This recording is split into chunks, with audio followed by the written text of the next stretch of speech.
नमस्कार दोस्तों, एक बार फिर से आपका स्वागत है मेरे YouTube चैनल अद्भुत ज्ञान में।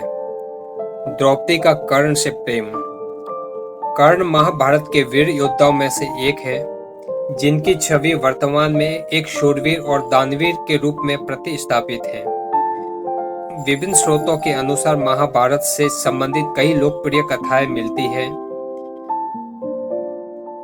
जिससे एक है जाम्बुन अध्याय, जिसमें द्रौपदी अपने राज का खुलासा करती है।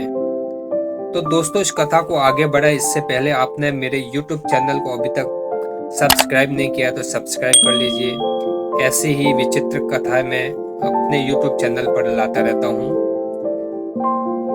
द्रौपदी 5 पांडवों की पत्नी होती है, लेकिन वह 5 पतियों को प्यार नहीं करती थी। वह सबसे ज्यादा प्रेम अर्जुन को करती थी, लेकिन दूसरी तरफ अर्जुन द्रौपदी को प्यार नहीं करते थे, क्योंकि वह कृष्ण की बहन सुभद्रा को प्यार करते थे। एक प्रचलित कथा के अनुसार जब पांडवों को वनवास का दुख भोगना पड़ा, उस समय 12वें वर्ष के समय द्रौपदी ने एक पेड़ पर पके हुए जामुन का गुच्छा लटकते देखा और उसे तोड़ भी लिया। जैसे ही द्रौपदी ने गुच्छे को तोड़ा, तभी वहां भगवान श्री कृष्ण पहुंच गए। भगवान श्री कृष्ण ने बताया कि इस फल के सेवन से एक साधु अपने 12 साल का उपवास तोड़ने वाले थे। चूंकि अब यह फल तुमने तोड़ ही लिए हैं, जिससे पांडवों को उस साधु के प्रकोप का शिकार होना पड़ेगा। यह सुनकर पांडवों ने श्री कृष्ण से सहायता मांगी।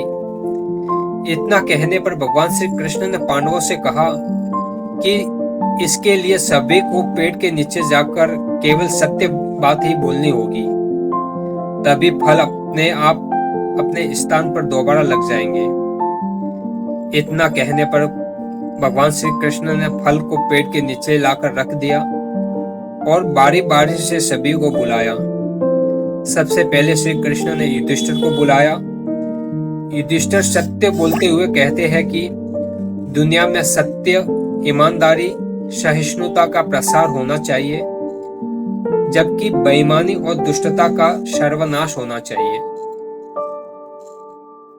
यही नहीं, युधिष्ठिर ने पांडवों के साथ घटित अवांछनीय घटनाओं के लिए द्रौपदी को दोषी ठहराया।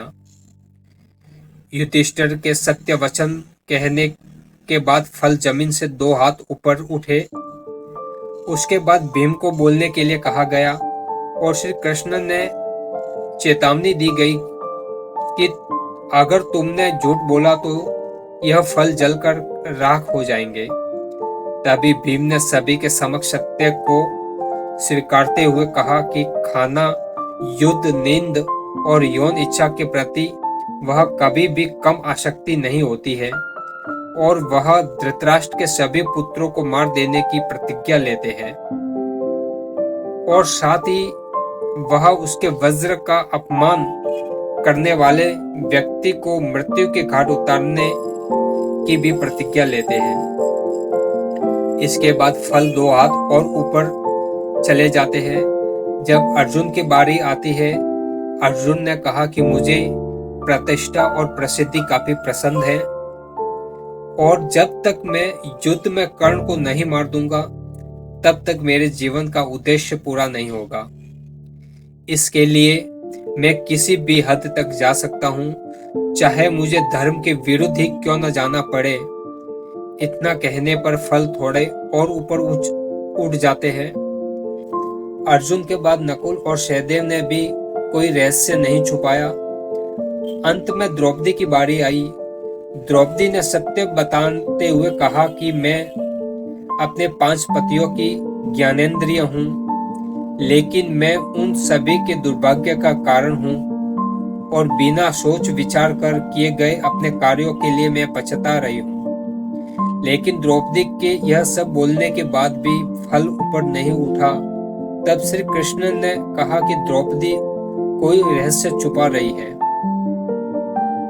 तब द्रौपदी ने अपने पतियों की ओर देखते हुए कहा,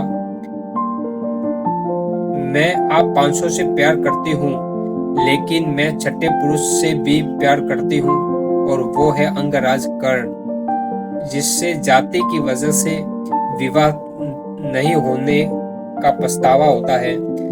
अगर मैं आज कर्ण से विवाह किया होता तो शायद मुझे इतने दुख नहीं झेलने पड़ते, न ही इस तरह के कड़वे अनुभवों से होकर गुजरना पड़ता।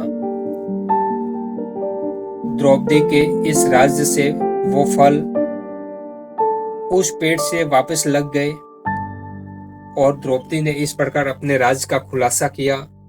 दोस्तों, यह कथा आपको कैसी लगी कमेंट जरूर करें और मेरे YouTube चैनल पर आप नए हैं तो सब्सक्राइब और बेल आइकन जरूर दबाएं ताकि आने वाली हर वीडियो की नोटिफिकेशन सबसे पहले आपको मिले। जय श्री राम, जय हिंद।